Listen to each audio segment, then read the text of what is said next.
just note them down. Then after is done, we are going to have a time where you can ask questions. So please let us just, pay attention on that. All right, sir, you can start, sir. Thank you so much. Okay, thank you, Fala. Good evening, and good evening, everyone. It's good to have you here again. Been a while. My name is Adeleke Adibayo. I am a Uh, practicing. Good evening, sir. Sorry, Hello, please, good sir, evening. can you Can you project a bit? I think I find it difficult to hear you. Right. hear me now? Yes, yes. But if you can help us increase your voice just a little bit. Okay, maybe it's the network because I'm speaking up as much as I can. But can you All hear right, me all now, right. though? Yes, yes, we can. We can. Okay. Good evening once again. My name is Adeleke Adibayo, and I'm a practicing poultry farmer. And the topic I've been asked to shed some light on or share some knowledge on is basic principles of poultry feed formulation. Can you hear me? Yes, yes. Okay. Um, Basic principles of poultry feed formulation. I'll just give as concise a summary as possible. I won't take much time, maybe just 15-20 minutes. The list is exhaustive as usual, but I'll try to touch on every practical aspect that as much as I can touch on and I can remember.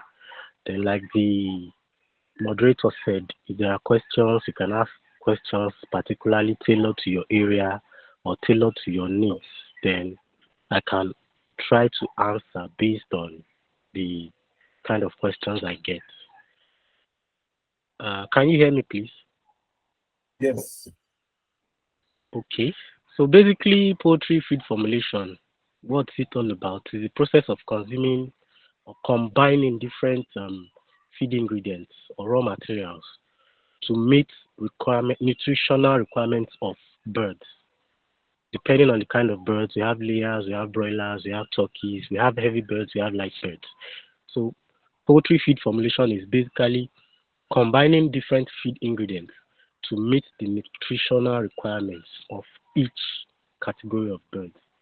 So majorly the two things majorly that we make sure we take into consideration for poultry feed formulation is ensuring optimal bird performance to get the desired results we want, and then cost effectiveness. Those are the major things we take into consideration while making poultry feed.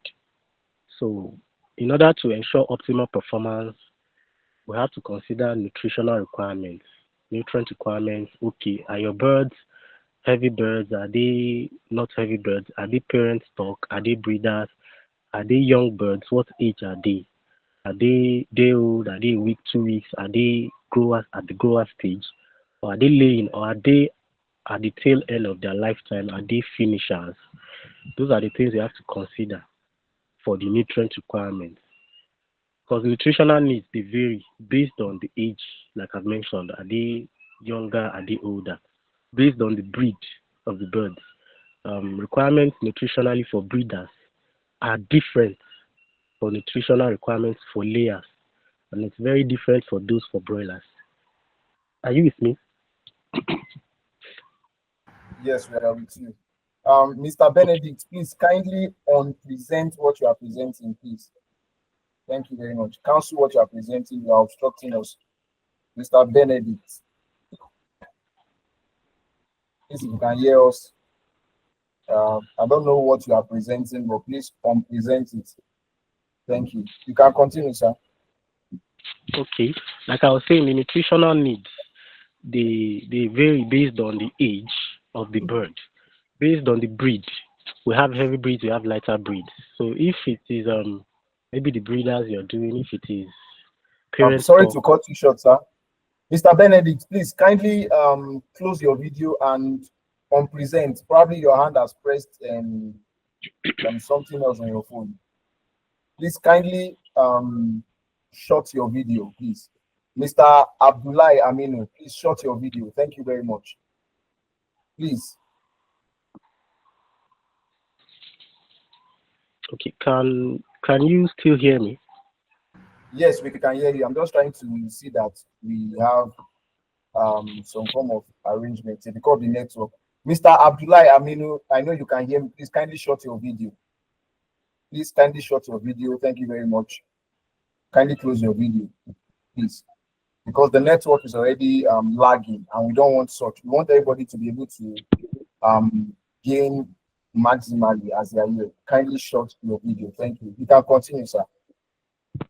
All right, I was saying the nutritional needs they vary based on the kind of bird, based on the age, based on the breed. So the age, the younger they are, the higher the nutritional content needed.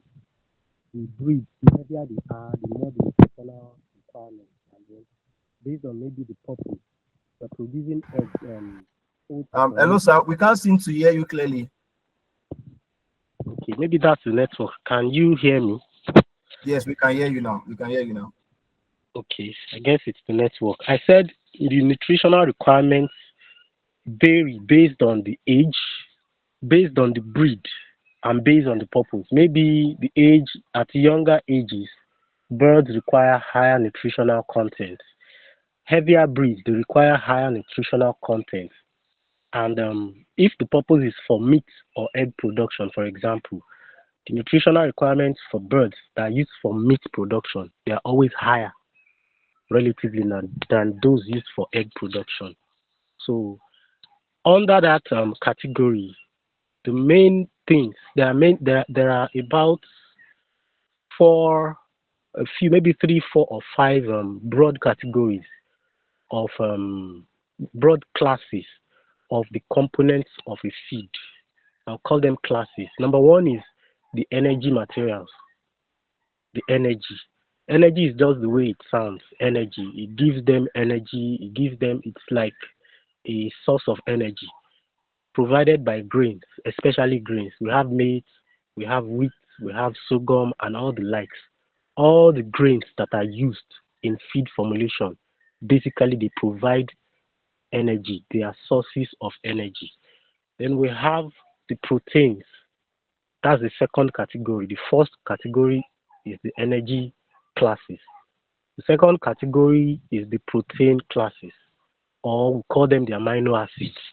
The protein classes are supplied by the soybean meal, the fish meal, sunflower meal, and other things. Then there are other essential micro amino acids like the lysines, the methionines, and other micronutrients.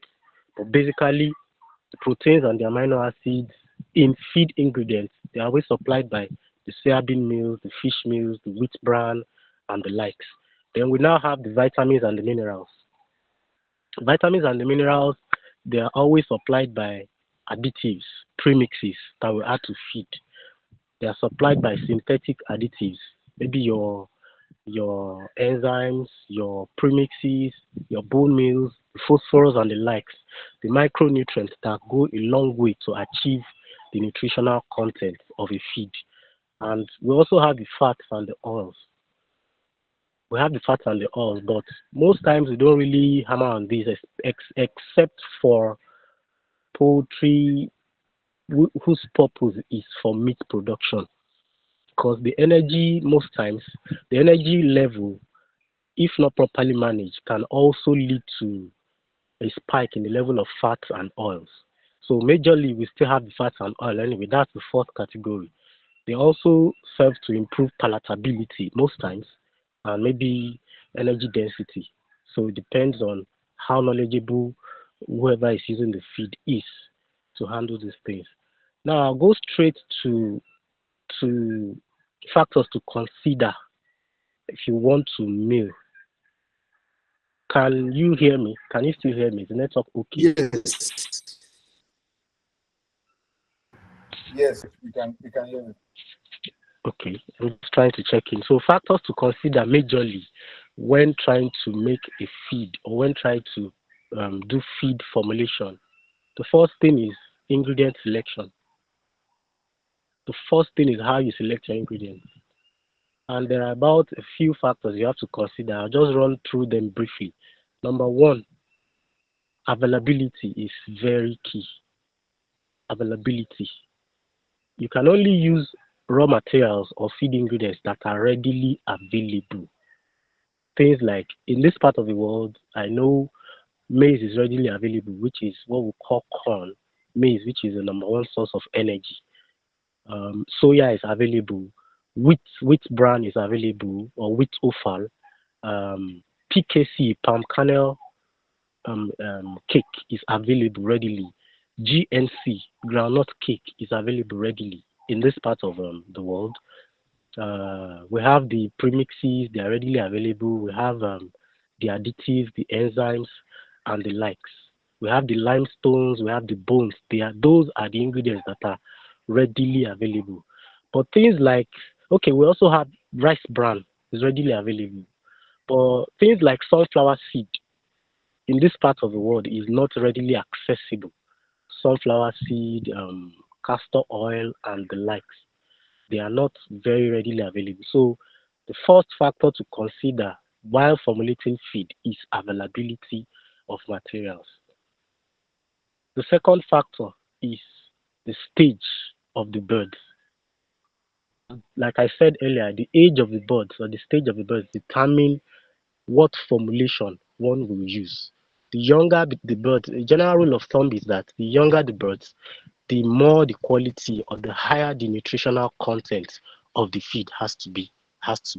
So there are feed types for different growth stages. Under that, we have what we call the starter feeds, which is usually used between day old and 4 weeks. For the heavier birds, maybe for the turkeys and the breeders and the parent stocks, you can actually use starter feed for 8 weeks, the first 8 weeks of life. So from day old to 4 weeks or day old to 8 weeks, that's the starter feed. Then the grower feed, maybe from 8 weeks to another two, depends if it's layers, if it's breeders that have longer lifespan, not for slaughter, if they are made for breeding or egg production. The grower feed is used from the point where you withdraw the starter feed until they are about to lay or until they are about to get into their breeding cycle. The grower feed is what is used. And then we also have the finisher feed. That's for meat producing poultry birds. Finisher feed is used for, take for broilers for example. The finisher feed is used from 4 weeks until maybe slaughter in this part of the world. And then we also have the layer feed, which is used maybe from 5% lay until when they are slaughtered, maybe a year, 2 years at lay. So that's the layer feed. They are used after 5% lay until the culling age. So those are the major categories of feed types for different growth stages. Then I'll go straight to feed additives, which I think is the fourth point. Feed additives, we have enzymes, we have probiotics, we have antioxidants, and then we could have the antibiotics and the coccidiostats and the likes. Okay, let me take them one after the other. We have the enzymes, which simply they improve digestibility and all that. We have the probiotics, they enhance gut health. We have antioxidants, and then, if possible, in some feeds, most feeds manufactured these days. I wouldn't want to mention feed names because I'm not a brand ambassador for any feed, but I know that some feed companies, especially the starter feeds, some feed companies they add coccidiostats into their feeds. So if perhaps you need details or you need recommendations, then you can get back to me. I can give suggestions, but I really don't want to start mentioning brand names, whether positively or negatively or the likes, for obvious reasons. So, but if you need my personal opinion, then I can give you off record. So, like I was saying, some companies add coccidiostats to the feed, and if it is added, most times it's always stated on the sack. You sit there. Some do it rotationally. They'll tell you it's rotational, not all batches. So when you want to purchase these feeds, for example, if you're not milling, you'll be able to see and check and then know if it suits your purpose.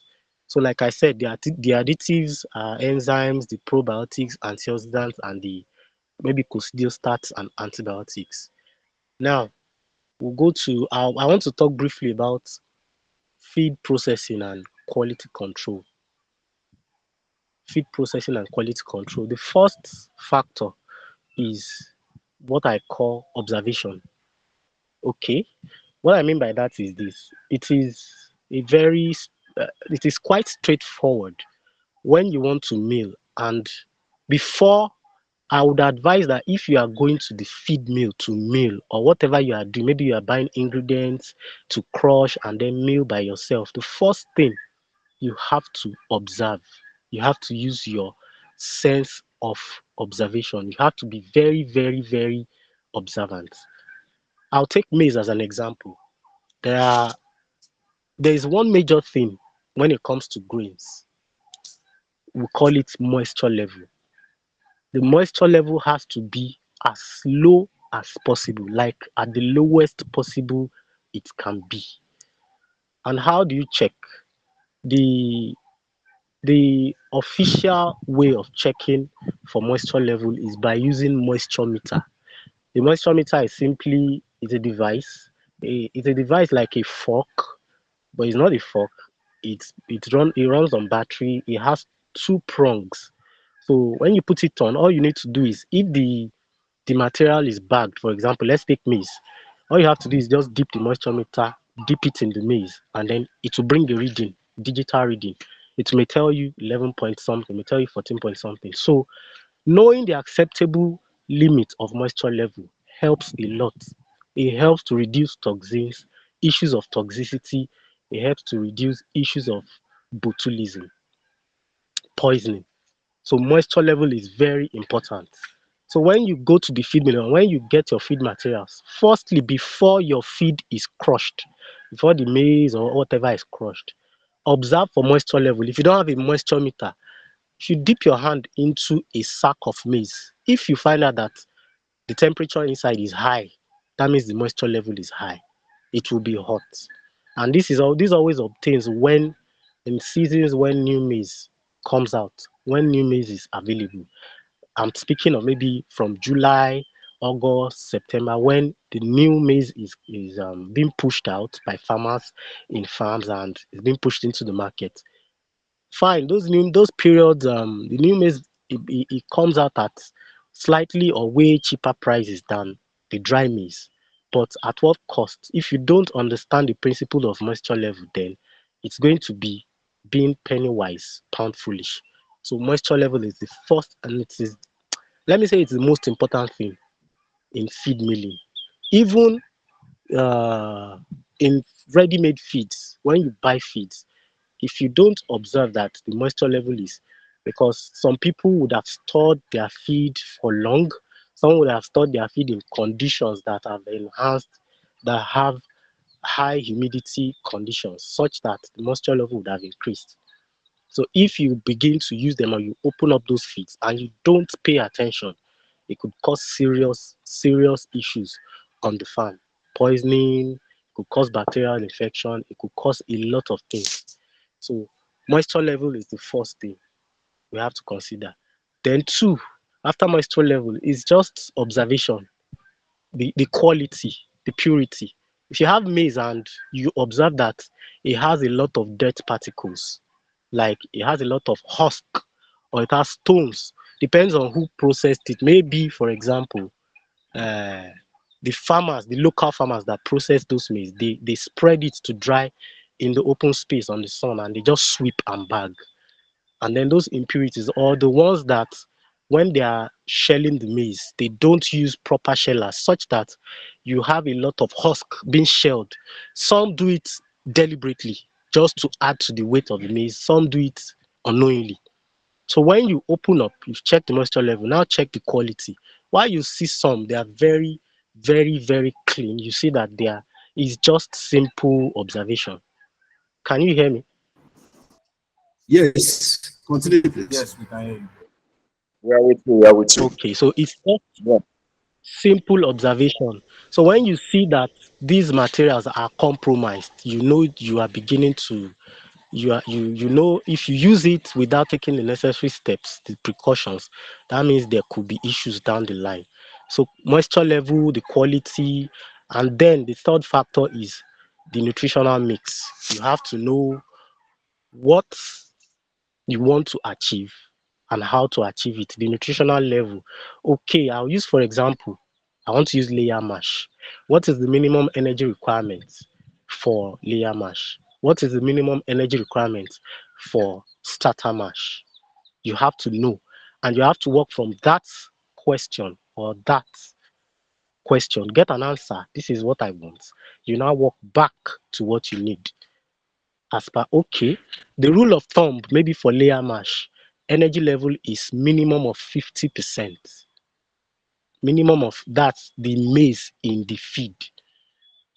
50% will give you a number of kilocalories by calculation, depending on other materials, other ingredients in the feed.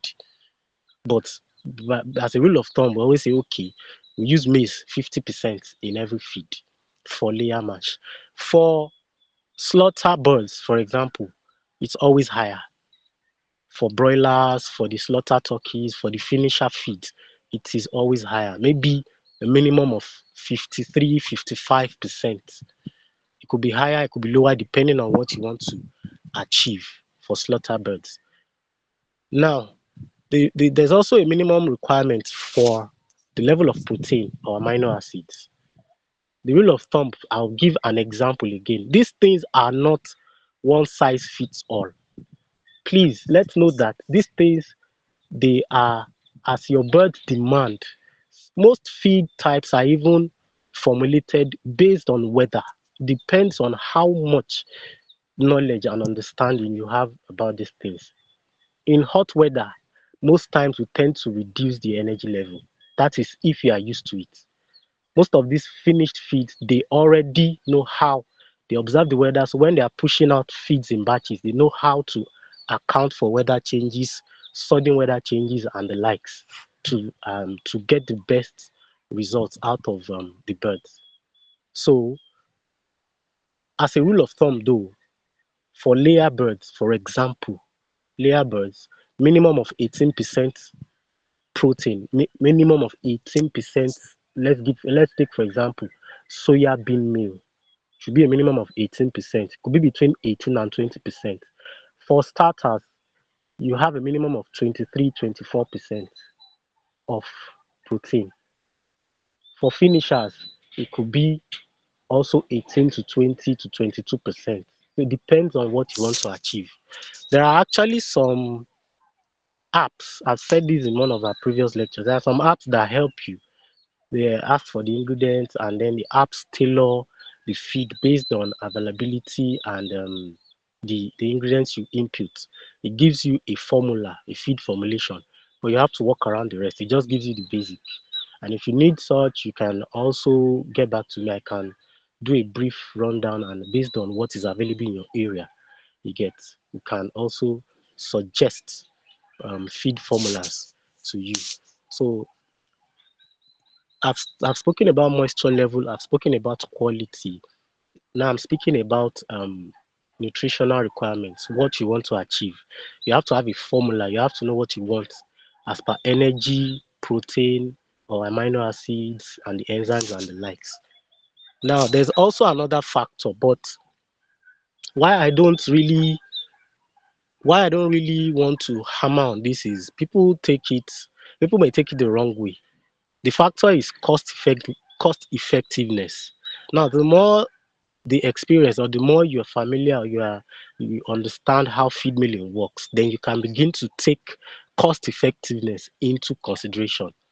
But I wouldn't advise to be penny wise, pound foolish, especially when it comes to new maize and old maize, when it comes to uh, new soya, old soya, moisture level, and the likes. Use what is best. But if possible, if you can achieve cost effectiveness, then it's good because it's also a major factor. As we speak right now, as an example, the difference in the cost of a 25 kg bag of finished feed, I'm talking of the milled feeds that have been bagged readily, and making your own feed by yourself, it varies from state to state. But the average cost of milling your feed by yourself and buying a finished feed is within the region of 3,000 naira on the average per 25 kg bag. So if you run a farm, for example, and you are using 100 kg feed per day, you can estimate how much you could save if you understand feed formulation and you mill by yourself. But like I said, if you do not understand the basic principles and you don't have the experience or the wherewithal, or you don't have the time to follow through with milling, please by all means go and get bagged feed, go and get ready-made feed. Milling formulation is just one way to achieve the same result and to get cost effectiveness, but not at the expense of the health of the birds. I hope I'm making sense.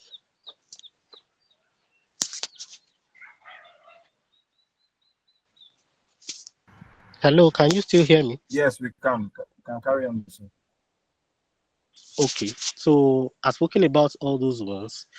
I think I've covered basically all the major.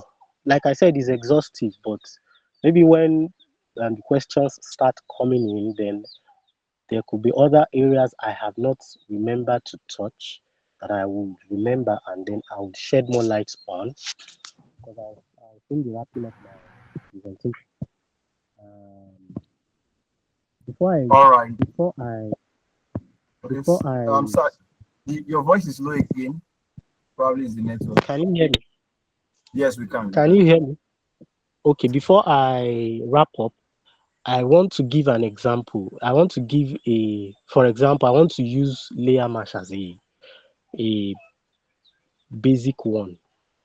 If I want to mill for my layers in a fairly good weather that is not hot, and I have access to maize, soya bean meal, I have access to wheat bran or wheat offal, I have access to limestone, I have access to other things. This is what I'll do.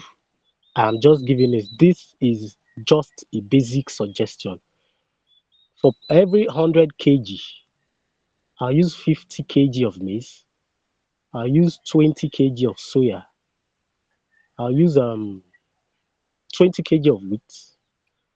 For layers, I'll use 8 or 9 kg of limestone. Then I will advise, for especially for beginners, not to dabble into micronutrients, like try to buy them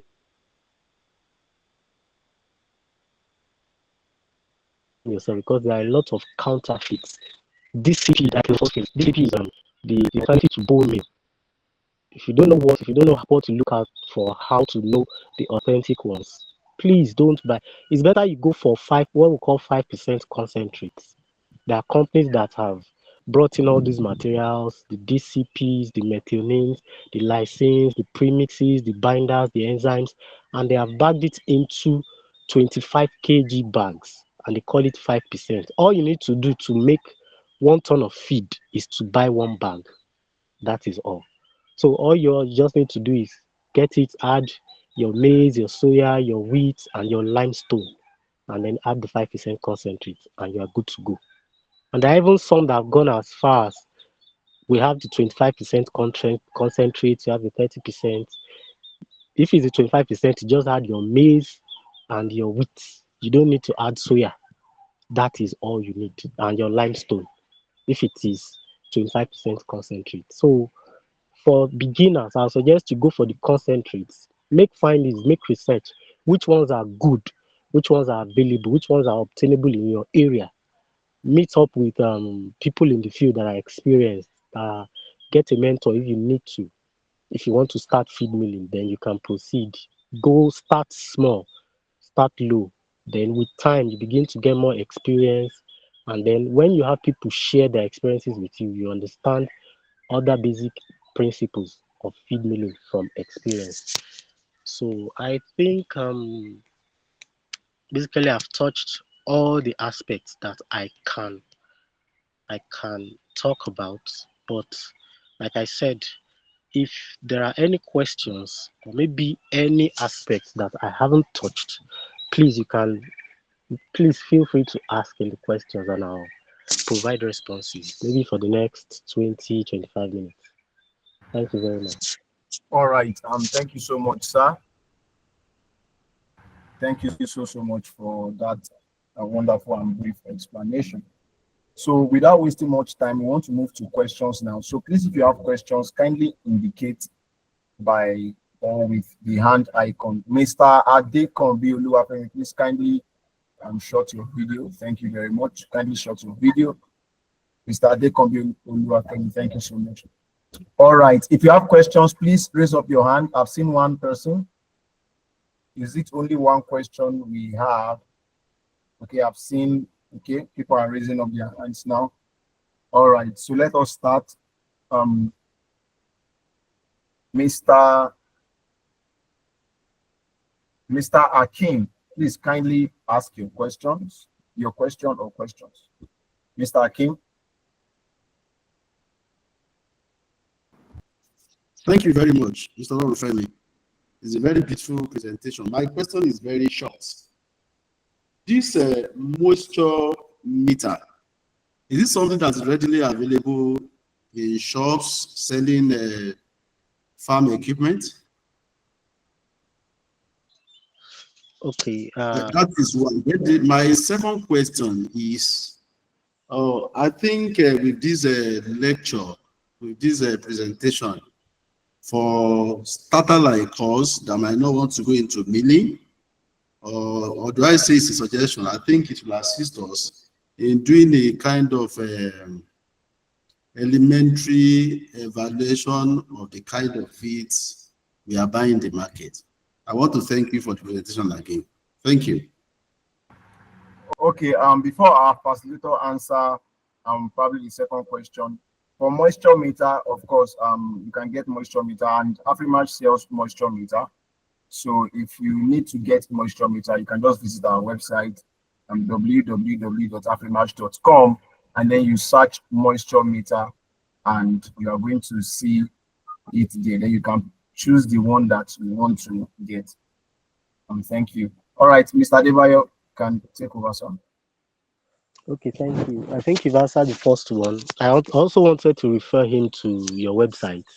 You get from Afrimash and it's guaranteed they'll deliver. Then the second question is for starters. If I heard you clearly, you said this it's going to serve as an elementary evaluation, which is very correct.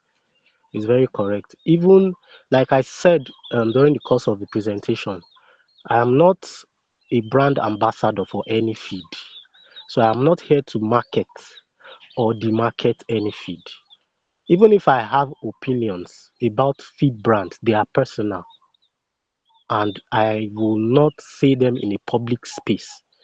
But if you meet me privately one on one and ask for my opinion, I could give you based on the area and what is obtainable. I could give you, and these opinions too, they are changing, they are evolving. There are times that, oh, we've had some trusted brands that have been trusted, and all of a sudden you start hearing complaints for a season.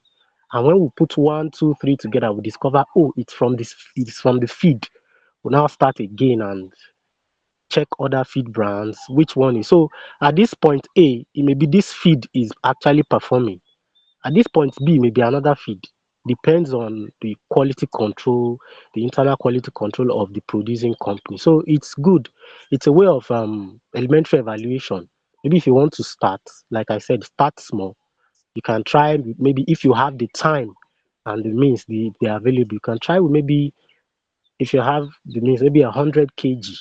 Get a sample size of birds and see, check the results, and then with time, and if possible, like I said, if you have a mentor in your area that has been that knows that can handle these things, that knows about them very well. And then, of course, it may not necessarily be in your area. The world is a global village. You can reach out to anybody you are comfortable with that has the experience that can put you through before you go into these things. So I think I have answered your question. All right. Thank you so Yes, much, thank sir. you very much. All right. Thank you, Mr. Kim. Okay, so the next person, Mr. Balogun, Mr. Balogun Moshood, please ask your question. Mr. Balogun Moshood, please ask your question. Mr. Balogun Moshood Abiola. All right, Mr. Benedict, please go ahead to ask your question. Mr. Benedict, please go ahead to ask your question. Hello. Mr. Am I Moshood. audible enough? All right, Hello. Mr. Moshood, please go ahead. Mr. Benedict, please just hold on. Mr. Moshood, go ahead. Thank you. Mr. Olorunfemi, thank you for and I thank Mr. Adebayo. So I have a question because I've been to this thing before because I'm doing some sample. Because I want to ask, maybe the micronutrients have the specific measurement because like lacin because I did one feed last year, I mixed the feed. So I use 100 gram lacin and one broiler booster. So I use 50 gram for one pack. And because I use it for boiler, and the boiler did well, like commercial feed, because I have feed composition table that I'm using with formulas. But I later did one on around January, and I used the same thing, but it's not giving me the same results. So I want to ask, maybe what can be the problem? Hello? Yes, I can hear you. Okay. So I cannot figure the problem, and I use the same because here with me, maybe if you can permit me to use video so I can show you the one I did here the one that I do perfectly. So, but I did the other one and it's not giving me the same result. But I don't know why. Okay, is that your question? Yes, sir. Okay. What I will say, I think I've also mentioned this during the course of the lecture. I said that there are lots of counterfeit micronutrients in the market. Okay. There are lots cause of counterfeit. See, methionine alone, I don't know how some producers manage to. I don't know what they mix. I can't say it is salt. I can't say it is, but there are some methionines that they are just plain counterfeit. There is no, and you wouldn't know, they will bag it like normal imported methionine, and they will sell it at the same price. The only way to check if your methionine is counterfeit, if you don't know the traditional means of checking, maybe we have tasting, we have moist texture, then or the ultimate way of checking is take it to the lab and they will check, they will tell you this is original, this is fake. If you cannot do all that, the only way to be sure is to buy from trusted sources. There are some companies that they bring in, they are trusted, trademark names. Like I said, I won't mention names, but there are some companies that they are just too big to import counterfeit products. And if you check those companies, their prices are always higher. They reflect the true market price of those materials.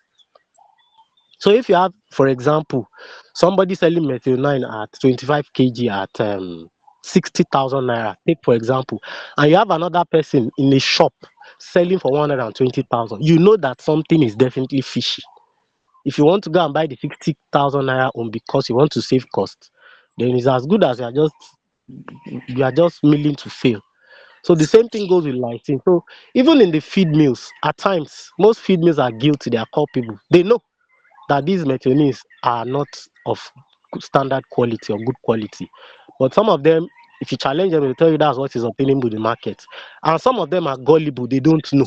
They just open a feed mill and you want to buy methionine, you bring your formula, they just mix it, and it's not whose fault is it? But it's not even about trading blames. Who bears the cost? Like the when the problem starts, it is the farmer that will face it. Like you said, you did the first batch, it was okay. The second batch, it was okay. That is already resulting to economic losses. So that's why I said for starters to avoid such issues, it is better you use concentrates. The companies that do concentrates, most of them are trusted. If you have names of trusted ones, the concentrates they may seem on the high side expensive, but the reason is the materials, the micronutrients nutrients in them are guaranteed. The level is guaranteed. You don't have to be worrying, is the methionine fake, is the lysine fake, is the enzyme okay. You don't. All you just do is buy the concentrates and then use. And if it is also 25% concentrate, you just have to buy your maize, your soya, and then your limestone, and you are good to go. So maybe the micronutrients, like you said, my submission is maybe the micronutrients were not of good quality. Maybe that's the difference. Why you didn't get the same result you got as the first time. I hope I've answered your question. Yes, sir. Thank you, sir. You're welcome. All right. Thank you so much. Okay, Mr. Benedict, please ask your question.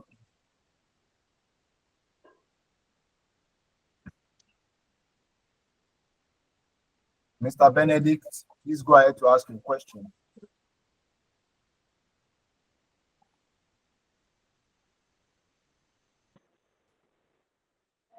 Please, Farmer. Yes, I'm on. Can you hear me, please? Farmer Olumirewa is also raising up his hand, though. Yes, Mr. Murewa, we'll get to you. We'll get to you, please. Yes, Mr. Benedict, we can hear you. Can you hear Mr. Benedict? Okay, please, I want you to go over feed formulation Mr. for 100 Benedict, we kg can bag, hear please. you. Go ahead. Regarding to energy. Yes, I'm actually talking. I want to go over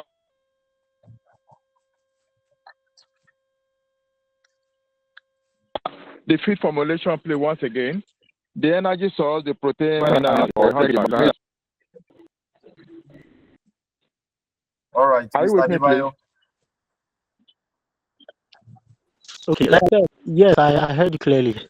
Like I said, it is just a suggestion, but I use the layer birds for example.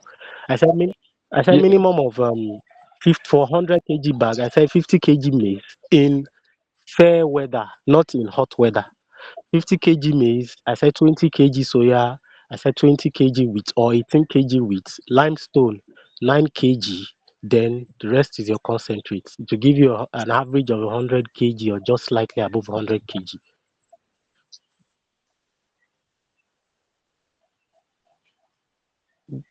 Did you get that? Mr. Benedict, please, did you get what he explained? Yeah. Okay. Thank you. Okay, Mr. Olumurewa, please go ahead with your question. Thank you very much. Mine is not really a question, but a request. How I wish we can have this, the audio of this program sent to us. There are situations where we have to sit down and fall back on some of this information you are giving us. So, like you have it recorded, please. The request is that can you get it across to us? Thank you. All right, no problem. And that's not a problem to be sent across. Thank you very much. Thank you so much. All right, so any more questions from anybody? Please, Mr. Samuel, today what we are doing here is for livestock, not fish. Thank you very much.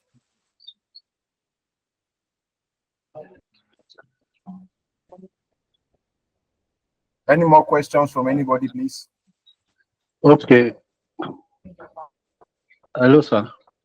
Please go ahead, sir. Yes, we can. Okay, sir. But I remember I mix most starter feed some days ago now, and all those birds are not eating the feed properly because they are just eating the one that is bigger. So they don't eat all these small ones. So they don't perform well. And the same feed I gave it to my boiler that is 4 weeks, and they eat it and it did very well. But I don't know the reason why those small ones are not pick the feed very well. Okay. From your question, what I can deduce, it could actually be a problem of particle size. By the small one, I want to take it that you're talking of birds that are younger, maybe between 0 weeks to 4 weeks. Am I correct? Exactly. Yes. So Exactly. that is okay. Like I said, in these questions, I'm beginning to remember some other things I haven't touched. That's another aspect to call particle size. So the particle size for younger birds, 0 to 4 weeks, should be smaller than the particle size for 4 weeks and above. So it could actually be a problem of particle size. The particles may be too big for your bird to ingest. So if it's that way, they'll just pick the smaller ones and they'll leave the bigger ones. But broilers, they are heavy eaters, heavy feeders, and they quickly graduate in particle size for feeding. So they will tolerate it very, very well. But the younger birds, they may not tolerate it. And let me also mention, by the way, that if it's to be turkeys, for example, they even have one very funny character, especially domestic turkeys. If you switch feed anyhow, maybe you are giving them finished feed at a young age, even the turkey breeders, and you suddenly switch to milled feed or formulated feed, they will not eat. They will just keep staring at it as if it is strange. They won't. So that's another another aspect I call transitioning from one feed to the other.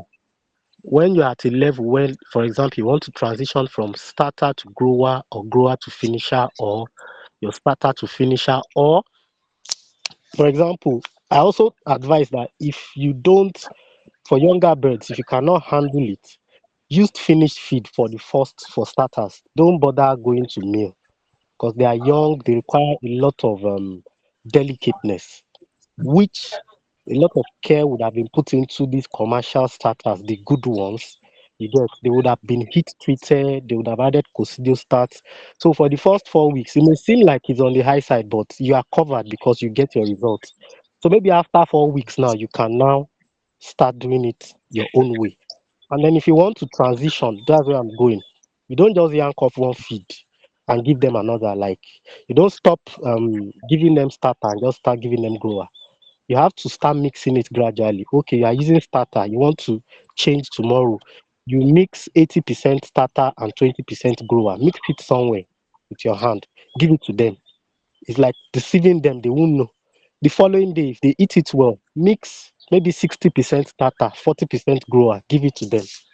You do like that until you mix 80% grower and 20% starter. You know that they are ready to take grower. Then maybe after 5 or 6 days, you just give them the grower. They won't know the difference. But if you give them starter today and give them grower tomorrow, if they are sensitive birds, the consumption will drop sharply and to affect your result within 3 days. So I think I've answered your question. Yeah, exactly, sir. Thank you, sir. I'm really appreciate, sir. You're welcome. All right. Thank you so much for that. So, in the absence of any question, we are going to this way we're going to wrap up for today. Thank you so much, Mr. Adebayo, for what you've taught us once again today. All right. Is anybody still having any question before we finally close? Okay, Mr. Akim, please go ahead with your question. Thank you very much for the accommodation, please. I know we are almost done. I just want to ask this question from our presenter. Does it make sense to make a kind of survey before one starts feeding the birds, especially when you want to rely on a bagged feed? A kind of looking around for people, what's the performance of this feed and so on before you start. Do you suggest that? Thank you. It makes a whole lot of sense. In fact, I would even recommend it because that is like doing all the work. And then it's not even the survey or the findings is not supposed to be one of. Like I said, the industry is so dynamic. These feed companies are very, very dynamic. This whole thing is very, a farmer has to be on his toes every time. If there's a slight change or you notice any slight change negatively, you begin to troubleshoot from the farm. So at the point where you pinpoint it to the feed, you know you have to start doing another round of research at that point. I'll give an example. I'm using a brand of feed, finished feed for my turkeys. They are about 2 weeks old now, going to 3 weeks. And I discovered cannibalism. Like you can imagine young turkeys, less than 3 weeks old, they are pecking each other. And when they see blood, they don't see blood, they will just feast on that one hand. So when I saw it, I isolated one, isolated like three, and I started making permutations, combinations, what could be going wrong. And at the end of the day, the only factor I could reach a conclusion about was the feed. If not, I was that observant. Like, there is nothing. There's nothing. It's only the feed is the only common factor. And what made me conclude also is that another farmer, the same age of turkeys, the person called and complained and said what could be happening. So when it happened to me, immediately I put two and two together. We're you together. We're using the same feed brand. I told the person, I said, it is the feed. This is what you do. If you want to switch feed, do this, do this. And the person just did switch feed and it stopped. Like in the next 2 days, it just stopped abruptly. So it depends on, like I said, it makes a whole lot of sense. As long as it is not the survey is cost effective. Maybe you ask around and they are giving you the right information. It makes a lot of sense before you start, and even while using it, still be on your toes, so that whenever any feed brand wants to put you in trouble on the farm, you quickly mitigate against it. I think that's my own suggestion. Have I answered your question, sir? Yes, thank you. Thank you very much. All right. Before we finally round up, my own is not is also not question, but also when you were talking, when the our guest lecturer was talking the other time, he said we can contact him privately and he will be able to give us some brands, suggest some brands to us. So please, I will also want him to give us his contact so that we'll be able to those information that cannot be heard directly, so one can get them privately. Thank you.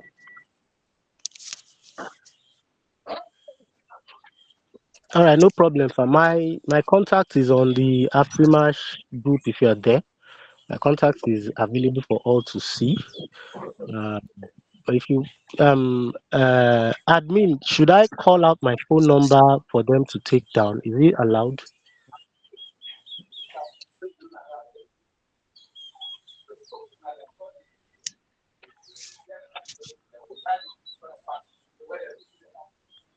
Hello, sir. In Hello. as Yeah, one you you can say is on the go ahead is on to the Afrimash this thing.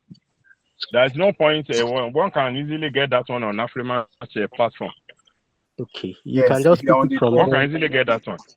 if you're on the poultry page or livestock, you are going to get his number. So we Is there don't anybody? contravene the Is there anybody group on the group that is not? regulation. Is there anybody here that is not on the community Thank you very page, please? much. You're welcome. Is there anybody here that is not on the community page?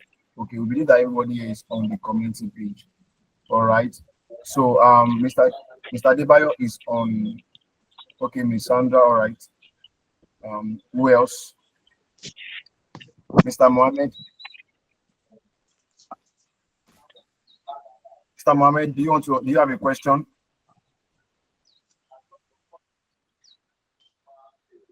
Mr. Mohammed, do you have a question? Your hand is raised.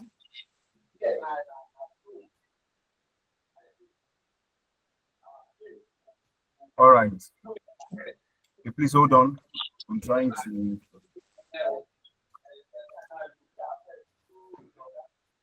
do something.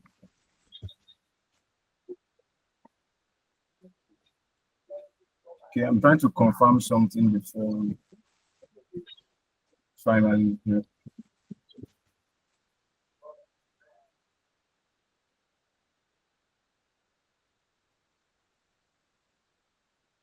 All right. So please, we've shared a link, and this link is to get your feedback on today's lectures.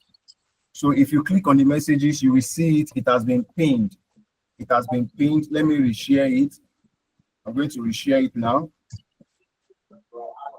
So please kindly share your feedback with us on today's lecture, and where you feel that we can improve one or two things. So you can just copy the link before we go now. It has been shared. Also, for those that are not on the community page,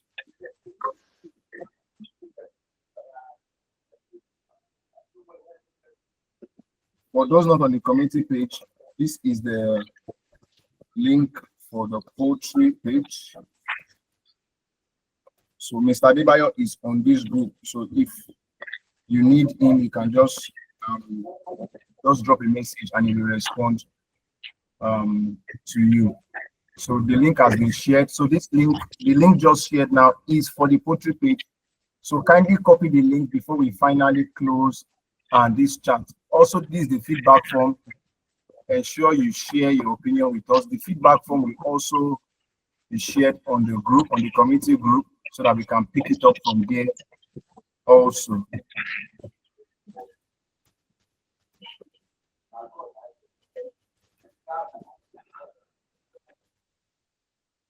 All right. So I believe that we've copied the link. For those that are not on the group, please kindly join the group. So the link has been shared on the group for feedback. Let us get your feedback on today's session of Livestock Hour. Thank you very much. All right, so this is where we end it for today. Thank you for coming. The recording, once it is available, we are going to share with you people. Mr. Abdullahi Adamo, I have shared the link. That is why the link was shared. Kindly click on the link and you will be added. Thank you so much. Click on the link to join the group. That's why the link was shared. All right, thank you so much, everybody. See you next time when we have Livestock Hour again. Thank you so much. And don't forget that for all farm input, visit www.afrimash.com to place order for all your farm input. And also don't forget about our USSD, where you can place order for your products and get free shipping on it. Thank you very much, everybody. See you next time. Thank you, our facilitator. Thank you so much. All right, so we can all leave now. The lecture has ended. Thank you so much. Please copy the link for those that have not. Copy the link for the poultry page to join and also to fill the survey form. All right, bye-bye, everybody. Thank you so much. See you next time.